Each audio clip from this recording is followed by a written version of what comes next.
नमस्कार प्यारे विद्यार्थियों, मैं के.डी. शर्मा आपका एग्रीकल्चर ऑनलाइन क्लास में बहुत बहुत स्वागत करता हूं। प्यारे विद्यार्थियों, हमने पहली क्लास में एग्रीकल्चर का सामान्य परिचय, सस्य विज्ञान, उद्यान विज्ञान, पशुपालन विज्ञान और कृषि सस्य विज्ञान का विकास क्षेत्र जाना। आज हम उसी क्रम में दूसरी क्लास प्रारंभ करने जा रहे हैं, अर्थात दूसरा चैप्टर जो है फसलों का वर्गीकरण, फसल चक्र के सिद्धांत, मृदा उर्वरता और उत्पादकता। तो आइए बिना विलंब के इस क्लास को प्रारंभ करते हैं। सबसे पहले जानते हैं कि फसल क्या है, अर्थात क्रॉप। तो साथ साथ बीच बीच में जो भी इंग्लिश की टर्म्स आती हैं वो आप याद करते चलेंगे और इंग्लिश को कोई बगबेयर नहीं बनाएंगे, अर्थात हवा नहीं बनाएंगे। जो भी आती है टर्म्स उनको शॉर्ट में याद करते चलेंगे। सबसे पहले इसकी परिभाषा जानते हैं। पौधों का ऐसा समूह जिसे मनुष्य किसी उद्देश्य की पूर्ति के लिए उगाता है उसे फसल कहते हैं। अर्थात मनुष्य अपने उपभोग के लिए जिन फसलों को उगाता है उसे ही हम क्या कहते हैं, फसल। अब आर्थिक महत्व युक्त फसलों का ऐसा समूह जो निश्चित क्षेत्र में उगाया जाता हो उसे हम क्या कहते हैं, फसल। अर्थात किसी एक निश्चित क्षेत्र पर मनुष्य अपने उपभोग के लिए, उपभोग से आज से दाल की पूर्ति के लिए, तेल की पूर्ति के लिए, चारा की पूर्ति के लिए, खाद्यान्न उत्पादन की पूर्ति के लिए या रेशे वाली फसलों की पूर्ति के लिए, जितनी भी क्रॉप्स अपने यूटिलाइज के लिए वो ग्रो करता है, उगाता है अपने उपभोग के लिए, अपनी आवश्यकताओं की पूर्ति के लिए, वही सब क्या कहलाता है, फसल कहलाता है। नेक्स्ट सबसे इम्पोर्टेंट बात करते हैं फसलों का वर्गीकरण। सबसे ज़रूरी है कि हमें ये जानना चाहिए कि किस वर्ग में कौन सी फसलें आती हैं, कौन एक वर्षीय है, कौन द्विवर्षीय है, कौन चारे वाली है, कौन दाल वाली है, कौन तेल वाली है, किसके अंतर्गत कौन आएगा। इसकी जानकारी के लिए हमें वर्गीकरण की आवश्यकता पड़ती है। जैसे आप वर्गीकरण की ज़रूरत क्यों पड़ी? वर्गीकरण की ज़रूरत इसलिए पड़ी जैसे एक विद्यालय में अलग अलग कक्षा के अलग अलग सेक्शन बने होते हैं। अब यदि किसी का कोई गार्जियन आए और वो पूरे विद्यालय के सेक्शन यदि ना बने हो और पूछे कि मेरा बच्चा यहाँ है, तो उसे शायद बताना या ढूंढना मुश्किल होगा जल्दी से। मतलब अलग अलग फसलों को अलग अलग वर्ग में रख के आसानी से पहचान पाएं। तो उसी क्रम में आज सीखेंगे फसलों का वर्गीकरण।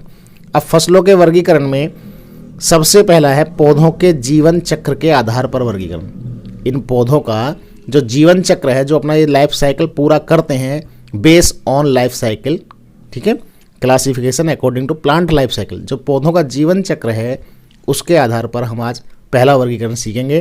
तो सबसे पहला है एक वर्षीय फसलें, अर्थात वे फसलें जो अपना जीवन चक्र एक वर्ष के अंदर ही पूरा कर लेती हैं, यानी कि एक वर्ष में ही उनका सीड जर्मिनेशन करेगा और सीड बनने तक की जो पूरी प्रोसेस है, सीड टू सीड, यही लाइफ साइकिल होता है किसी प्लांट का। ये है एक वर्ष में यदि पूरा होता है तो हम इसे एक वर्षीय फसलें कहेंगे। जैसे गेहूँ, चना, जौ, सोयाबीन आदि ऐसी फसलें हैं, मक्का है, ज्वार है, बाजरा है, तो ये सब क्या होंगी, एक वर्षीय फसलें। फिर दोबारा से सुनिए, ऐसी फसलें जो अपना जीवन चक्र अर्थात बीज अंकुरण से लेकर के बीज बनने तक की प्रक्रिया को पूरा करने में एक वर्ष का समय लगता है, उन्हें एक वर्षीय फसल चक्र कहा जाता है। नेक्स्ट बात करते हैं द्विवर्षीय फसलें, बाई एनियल क्रॉप्स, अर्थात वे फसलें जो अपना जीवन चक्र 2 वर्ष में पूरा करती हैं। अर्थात पहले वर्ष में तो उनकी वानस्पतिक वृद्धि हो, अर्थात वानस्पतिक वृद्धि से मतलब कोई ग्रोथ करें, जमें, अपनी स्टेबिलिटी करें भूमि में, और दूसरे वर्ष में बीज उत्पादन करें, दूसरे वर्ष में वो सीड प्रोडक्शन करें, ये कहलाता है द्विवर्षीय फसलें, जैसे आपका चुकंदर, ठीक है। नेक्स्ट बात करते हैं बहुवर्षीय फसलें। इस वर्ग में ऐसी फसलें आती हैं बहुवर्षीय में कि जो अनेक वर्षों तक जीवित रहने की क्षमता रहती है, जैसे लूसर्न, नेपियर घास आदि। इन्हें क्या कहा जाता है, बहुवर्षीय फसलें, अर्थात जिनका जीवन चक्र कई कई वर्षों तक चलता रहे, अनवरत चलता रहे, उन्हें हम क्या कहते हैं, बहुवर्षीय फसलें। नेक्स्ट बात करते हैं ऋतुओं के आधार पर वर्गीकरण। फसलों का ऋतुओं के आधार पर 3 प्रकार से वर्गीकरण किया गया है, जिसमें सबसे पहला है खरीफ की फसलें, दूसरा है रबी की फसलें और तीसरा है जायद की फसलें। आज इस बात को बहुत आसान भाषा में आप समझेंगे। खरीफ की फसलें वे फसलें होती हैं जिनकी बुआई के समय अधिक तापमान और पकते समय शुष्क वातावरण की आवश्यकता होती है।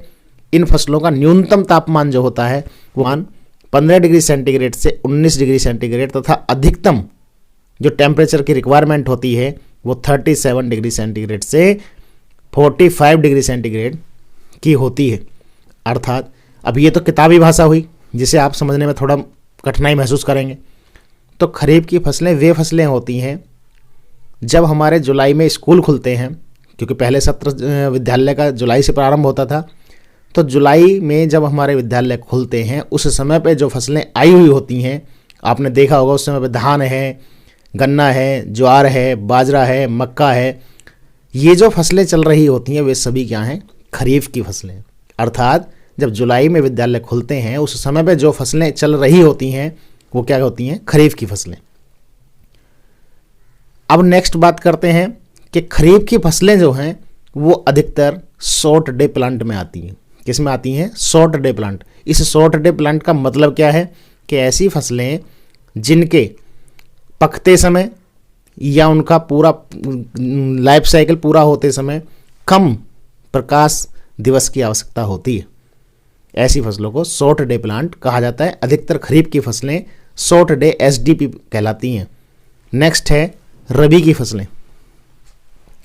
इस वर्ग की फसलों में अंकुरण में वृद्धि के लिए कम तापमान की आवश्यकता होती है। जिस समय जर्मिनेशन करती हैं या ग्रोथ करती हैं उस समय कम टेम्परेचर की आवश्यकता होती है और पकते समय कम से कम 31 से 37 डिग्री सेल्सियस तापमान की आवश्यकता होती है। इसको यूं समझें, रबी माने होता है सूर्य। सूर्य की हमें सबसे ज़्यादा ज़रूरत कब पड़ती है? सर्दियों में, जाड़ों में। इस प्रकार से यूं समझिए कि जब हमारे गंगा स्नान का समय हो या जब हमारे छमाही के पेपर अर्धवार्षिक की परीक्षाएं स्टार्ट हों, प्रारंभ हों, उस समय पे जो हम फसलें उगाते हैं या चल रही होती हैं उन्हें हम रबी की फसलें कहते हैं। बहुत ही आसान भाषा में आप ऐसे समझ सकते हैं। कैसे? जब हम गंगा स्नान जाते हैं, गंगा स्नान मोस्टली नवंबर में ही आता है। अब उस समय पे या दीपावली के बाद जो फसलें चलती हैं, अर्धवार्षिक परीक्षाएं जब होती हैं, जिसमें आपका गेहूं है, जौ है, जई है, बरसिम, इस प्रकार की जो फसलें हैं वो रबी की फसलें कहलाती हैं। नेक्स्ट क्या है? जायद की फसलें। अगली बात करें जायद की फसलें।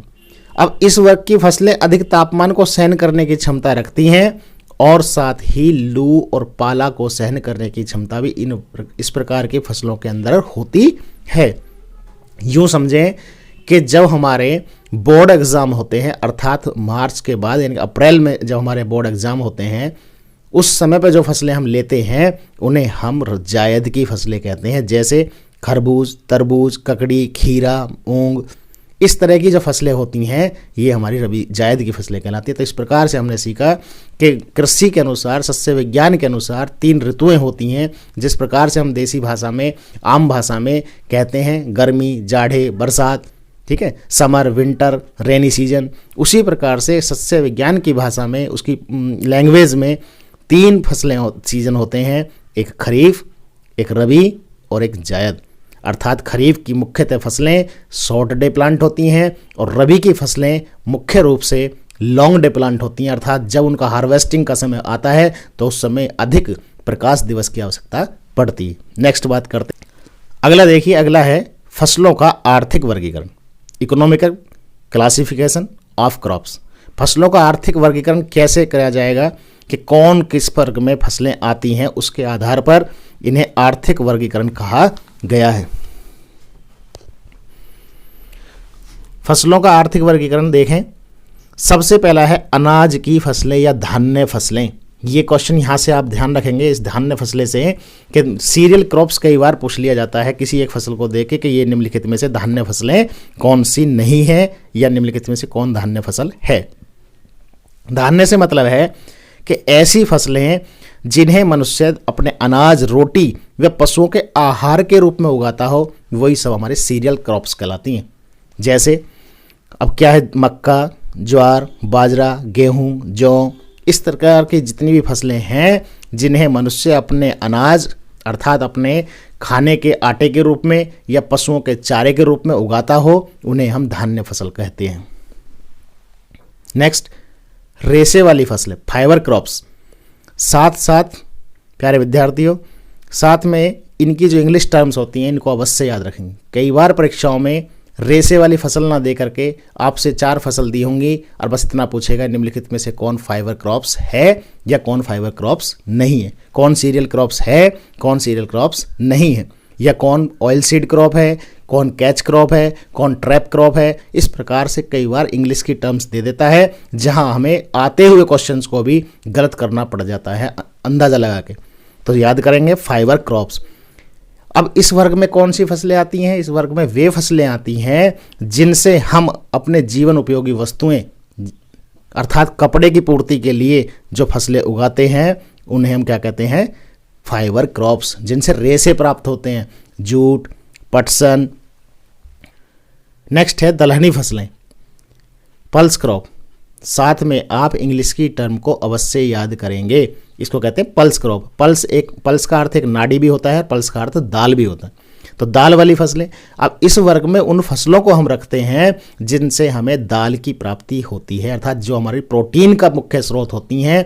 पल्स क्रॉप का क्वेश्चन ये भी बनता है कि पल्स क्रॉप या दलहनी फसलें मुख्य रूप से किसका स्रोत होती हैं? तो वो किसका स्रोत होती हैं? मुख्य रूप से प्रोटीन का। जैसे ऊपर आया था अभी कि सीरियल क्रॉप्स जो है मुख्य रूप से किसका स्रोत होती हैं? तो कार्बोहाइड्रेट्स का स्रोत होती हैं।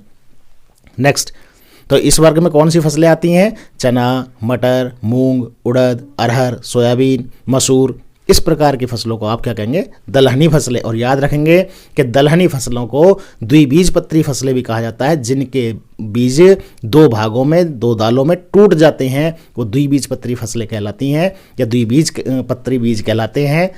और साथ ही याद रखेंगे कि दलहनी फसलों के जड़ों में छोटी छोटी ग्रंथियां पाई जाती हैं जो वायुमंडलीय नाइट्रोजन को स्थिर करके पौधों को नाइट्रोजन उपलब्ध कराती हैं।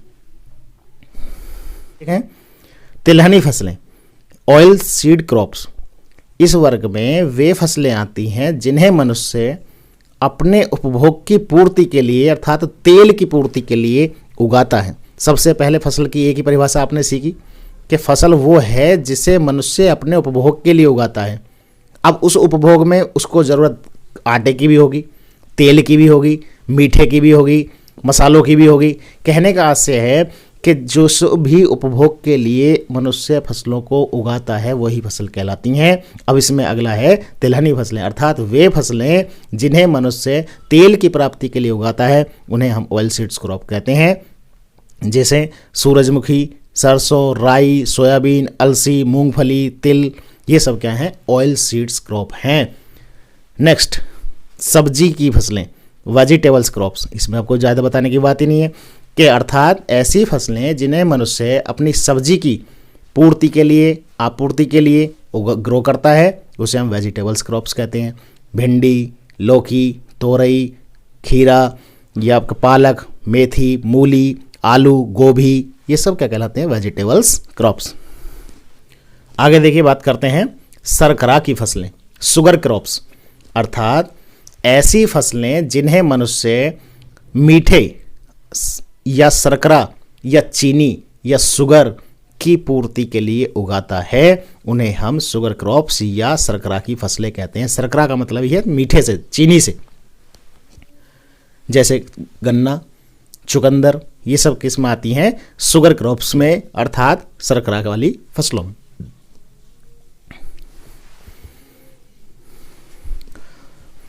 नेक्स्ट देखें फलों वाली फसलें, फ्रूट क्रॉप्स, अर्थात इस वर्ग में वे फसलें आती हैं जो मनुष्य अपने फलों की पूर्ति के लिए, क्योंकि मनुष्य को दाल भी चाहिए, कार्बोहाइड्रेट्स भी चाहिए और उसको प्रोटीन भी चाहिए, तो फल किसका स्रोत होते हैं? मुख्य रूप से प्रोटीन, विटामिन्स का स्रोत होते हैं।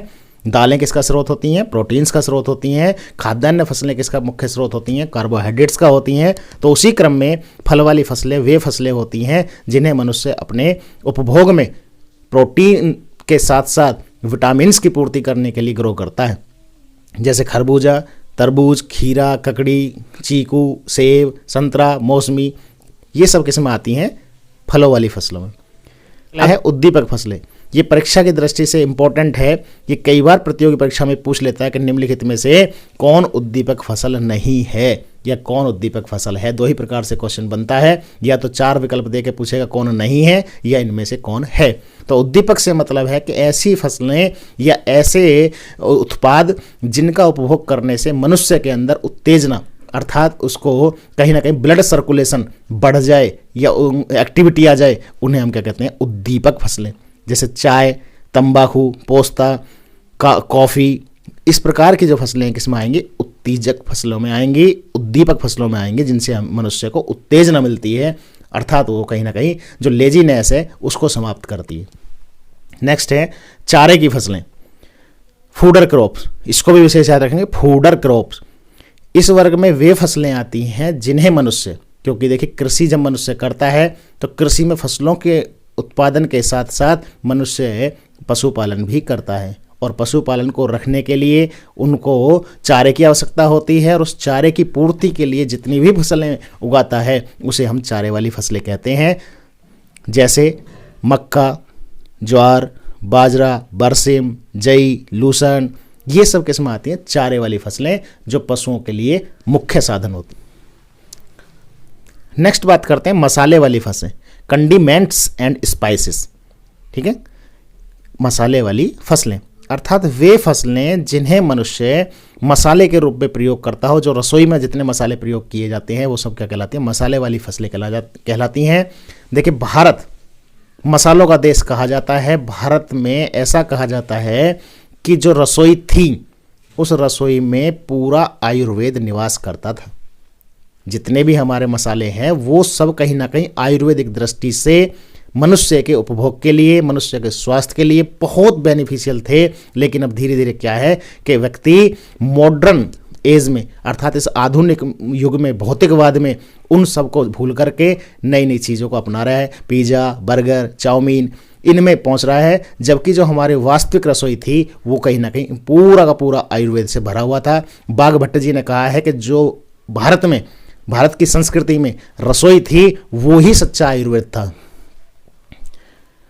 तो मसाले वाली फसलों में जैसे जीरा, धनिया, अजवाइन, पुदीना, सौंफ, हल्दी, अदरक, मेथी, मिर्च, प्याज, लहसुन, ये सभी क्या है, मसाले वाली फसलें होती हैं। नेक्स्ट बात करते हैं जड़ या ट्यूबर क्रॉप्स, अर्थात ऐसी फसलें जिनको हम अपने उपभोग के लिए उनकी जड़ों को प्रयोग में लेते हैं, वो कहलाती हैं ट्यूबर या रूट क्रॉप्स।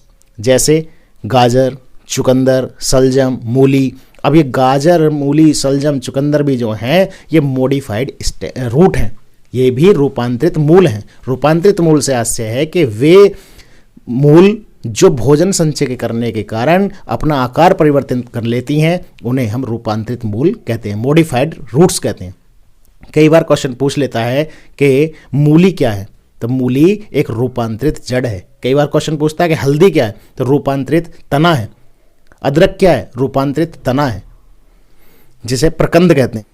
नेक्स्ट है औषधि वाली फसलें, मेडिसिनल क्रॉप्स, अर्थात ऐसी फसलें जो कहीं ना कहीं किसी ना किसी, यूं तो कहें कि हर पौधे में कोई ना कोई औषधीय गुण अवश्य होता है, लेकिन कुछ फसलें विशेष रूप से उसी औषधीय गुण के कारण मशहूर होती हैं, फेमस होती हैं, प्रसिद्ध होती हैं। उस प्रकार की फसलों को उगाना ही हमारा औषधीय वाली फसलें कहलाता है। अब जैसे मेथा, पुदीना, तुलसी, पीपरमेंट, या आपका शिलाजीत, सितावर, सफ़ेद मूसली, अर्थात ऐसी फसलें जो कहीं ना कहीं औषधीय रूप से भरी, औषधीय गुणों से भरी हुई हैं और औषधीय उपभोग के लिए उगाई जाती हैं, उन्हें औषधीय फसलें कहते हैं। फसलों के विशेष उपयोग के आधार पर वर्गीकरण। अब ये क्या है कि कोई ना कोई, किसी ना किसी फसल की कोई विशेष डिमांड होती है या विशेष करैक्टरिस्टिक्स होते हैं, कोई ना कोई विशेष लक्षण होता है जिसके कारण उसे उस नाम से जाना जाता है। सबसे पहला है सूचक फसलें, इंडिकेटर क्रॉप। वे फसलें जो पोषक तत्व की भूमि में कमी होने पर, क्योंकि पौधों के लिए 17 पोषक तत्वों के पहले 16 थे, 16 पोषक तत्वों की आवश्यकता थी जो डॉक्टर ऑर्नोन स्टाउट ने बताया था। उसके बाद 17 और अब वर्तमान में 18 पोषक तत्वों की आवश्यकता हो रही है। एक पोषक तत्व नया बढ़ा है, निकिल। निकिल से नए से नया याद रखेंगे, नया, अर्थात पौधों के लिए आवश्यक पोषक तत्वों की पूर्ति के लिए जो फसलें सूचक का काम करें कि इस पौधे में इस पोषक तत्व की कमी हो चुकी है, उसके जो लक्षण प्रकट करे, वो पौधा अगर बताए उसको, वो क्या कहलाता है? सूचक फसलें कहलाता है, जैसे मक्का और फूलगोभी। नेक्स्ट है मृदा संरक्षी फसलें, कवर क्रॉप्स। अब इस वर्ग में वे फसलें आती हैं जो भूमि को अधिक से अधिक आच्छादन प्रदान करती हैं, अर्थात मृदा की वे सुरक्षा कवच का काम करती है। मृदा के लिए, मृदा की उर्वरता को, मृदा की ताकत को बनाए रखने के लिए काम करती हैं, जिसमें उस मृदा के क्षरण से भी बचाव होता है। मृदा क्षरण से आशय कि मृदा का कटाव, यानी कि ऐसी फसलें जो मृदा की उर्वरता को बनाए रखें, मृदा के कटाव से बचाव करें, उसे हम मृदा संरक्षी कवर क्रॉप्स कहते हैं। कहीं ना कहीं वो संरक्षण का, प्रोटेक्शन का, उसके रक्षा कवच का कार्य करती हो, जैसे मूंग, उड़द, मूंगफली। यूं कहें तो दलहनी फसलें सभी ही मृदा में कवर क्रॉप्स का काम करती हैं। नेक्स्ट है कैश क्रॉप, नकदी फसलें। इसमें वे फसलें आती हैं जिन्हें कृषक अपने उपभोग के लिए उगाता तो है, लेकिन साथ ही उसे नगद रूप में बेच करके अपनी आवश्यकताओं की पूर्ति कर सकता है। यूँ तो सभी फसलों को बेचा जा सकता है, लेकिन कुछ फसलें विशेष रूप से इस प्रकार उगाई जाती हैं कि उन्हें शीघ्र मार्केट में बेच के वो अपनी आवश्यकताओं की पूर्ति कर सके, जैसे कपास, आलू, तंबाकू, गन्ना। अभी 4 कुंटल गन्ना बेचा किसी किसान ने, अपने 500, 700, 1000, 2000 रुपये उसके पास आए, पशुओं के लिए खल, चूरी, इस प्रकार की व्यवस्था उसने की। तो इस प्रकार की जो फसलें उगाई जाती हैं तो उसको क्या कहते हैं? नकदी फसलें। नेक्स्ट है हरी खाद वाली फसलें, ग्रीन मैन्योर क्रॉप्स। हरी खाद वाली फसलें वे फसलें होती हैं जिन्हें मनुष्य भूमि की उर्वरा क्षमता को बनाए रखने के लिए, सॉइल प्रोडक्टिविटी को बनाने के लिए, सॉइल फर्टिलिटी को बनाए रखने के लिए मृदा में उगाता है, और उसी में कच्ची अवस्था में, यानी परिपक्व होने से पहले ही उसमें जुताई कर देता है, जिससे वो हरी खाद के रूप में उसको पोषक तत्वों की पूर्ति होती है और मृदा की ताकत ज्यों की त्यों बनी रहती है, जिसमें सनई, ढैंचा, लोबिया, मेथी आदि आती। नेक्स्ट बात करते हैं अंतर्वर्ती क्रॉप्स, कैच क्रॉप्स। इसका आशय क्या है कि जब किसी कारण से प्रमुख फसल खेत में नष्ट हो जाए या बोने में कभी देर हो जाए, किसी भी परिस्थिति के कारण बारिश पड़ जाए या कोई साधनों का अभाव हो जाए, किसी भी कारण से जब देरी हो जाए या मुख्य हमारी जो फसल है वो नष्ट हो जाए, उसके स्थान पर जो हम कम समय में तैयार होने वाली फसल उगाते हैं उसी को हम कैच क्रॉप कहते हैं। जिस तरह से क्रिकेट में कैच ले लिया जाता है, कैच का मतलब है कि जो हमारी फसल मुख्य थी वो तो नष्ट हो ही गई या देरी हो गई, अब उस बीच में मनुष्य उस भूमि का उपयोग कर ले या साथ में कोई छोटे समय की, कम शॉर्ट ड्यूरेशन की ऐसी क्रॉप्स ले ले, उसे हम क्या कहते हैं? कैच क्रॉप कहते हैं। जैसे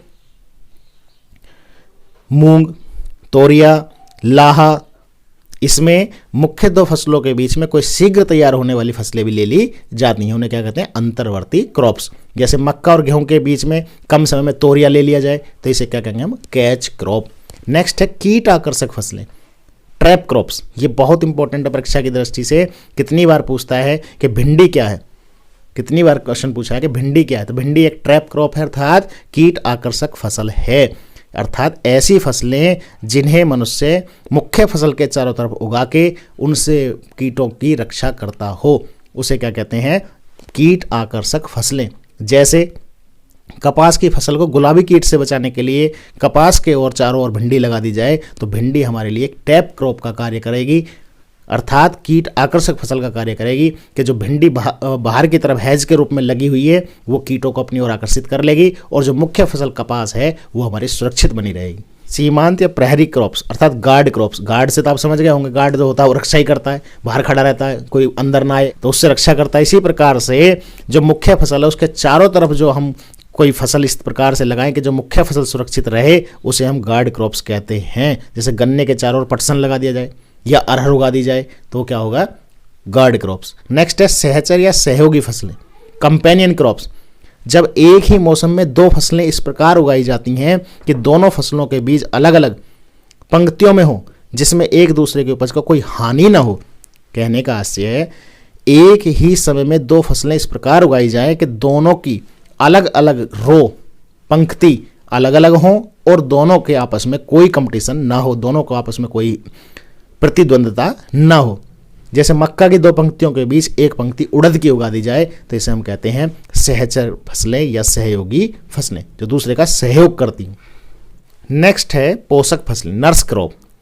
जब किसी फसल को मिलाकर बोने से दूसरी फसल को लाभ होता हो तो उसे हम नर्स क्रॉप या पोषक फसलें कहते हैं। पोषक से आशय है कि जो दूसरे को भी कुछ ना कुछ बढ़ावा दे, साथ दे उसका।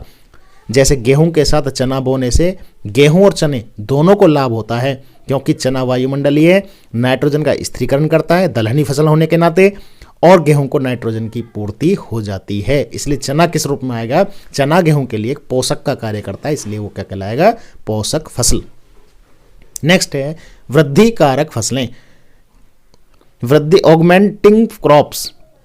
वृद्धि कारक फसलें मुख्य फसल की बढ़वार बढ़ाने के लिए या पैदावार बढ़ाने के लिए जो गौण फसलें उसके साथ उगाई जाती हैं उसे हम वृद्धि कारक फसल कहते हैं। जैसे बरसिम के साथ यदि सरसों मिलाकर बोई जाए तो ये क्या कहलाती है? ऑगमेंटिंग क्रॉप्स कहलाती है।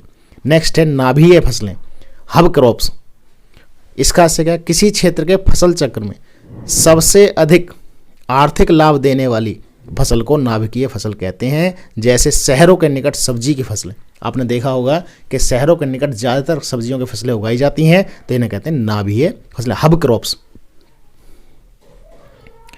ट्रक फसलें, ऐसी फसलें जिनकी पैदावार प्रति हेक्टेयर टनों में होती है, जिन्हें दूर बाजारों में भेजने के लिए पैदा किया जाता है, उन्हें हम ट्रक फसलें कहते हैं, जैसे सब्जियों की मुख्य रूप से फसलें। नेक्स्ट है दीप्ति काल या फोटो पीरियडिज्म के आधार पर वर्गीकरण। पीछे भी बात की थी कि 3 प्रकार की फसलें होती हैं। एक होती है शॉर्ट डे प्लांट, लघु दिवस फसलें, एक होती है लॉन्ग डे प्लांट, दीर्घ प्रकाश अवधि वाली फसलें, और एक होता है डे न्यूट्रल प्लांट्स अर्थात दिवस उदासीन फसलें। तो सबसे पहला है दीर्घ प्रकाश चाहने वाली फसलें, लॉन्ग डे क्रॉप्स। इस वर्ग में वे फसलें आती हैं जिन्हें फल फूल पैदा करने के लिए अधिक प्रकाश की आवश्यकता होती है, अर्थात मोस्टली जो रबी सीजन की क्रॉप्स हैं वो लॉन्ग डे प्लांट ही होती हैं। गेहूं, जौ, मटर, चना आदि। इस प्रकार की फसलों के लिए कम से कम 12 घंटे का प्रकाश अनुकूल वृद्धि के लिए जरूरी होता है। नेक्स्ट है कम अवधि या प्रकाश चाहने वाली फसलें, वही शॉर्ट डे प्लांट्स, अर्थात इस वर्ग में ऐसी फसलें जिनको तैयार होने के लिए, वृद्धि करने के लिए कम प्रकाश अवधि की आवश्यकता होती है, अर्थात छोटे दिनों की आवश्यकता होती है। मोस्टली खरीफ की क्रॉप्स इसमें आती हैं, धान, सोयाबीन, ज्वार, बाजरा आदि। इस प्रकार के फसलों को कम से कम 8 घंटे के प्रकाश की आवश्यकता होती है। नेक्स्ट है प्रकाश निष्प्रभावी पौधे, अर्थात वही डे न्यूट्रल प्लांट्स।